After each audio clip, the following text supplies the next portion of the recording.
વડોદરાના કોઠી આનંદપુરાથી સયાજી હોસ્પિટલ તરફ જતા માર્ગ પર પાણીની ચેમ્બરનો અવાજ નાગરિકો માટે માથાનો દુખાવો બને છે. વડોદરા મહાનગરપાલિકાનું વધુ એક બેદરકારીને કારણે નાગરિકો હાલાકી વેઠી રહ્યા છે. તંત્રના પાપે દરેક મિનિટે ખખડ અવાજથી નાગરિકો કંટાળ્યા હોવાનો કિસ્સો ગુરુવારે સામે આવ્યો છે. શહેરના કોઠી આનંદપુરાથી સયાજી હોસ્પિટલ તરફ જતા માર્ગ પર પાણીની ચેમ્બરનો અવાજ નાગરિકો માટે માથાનો દુખાવો બન્યો છે.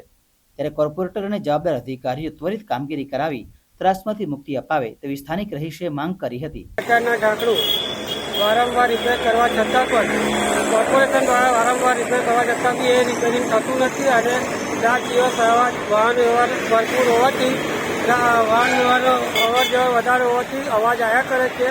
ઇવન રાત્રે પણ જ્યારે આખી રાતથી અવાજ આવતો હોય છે ત્યારે લોકોને ઊંઘમાં ખલેલ પડે છે.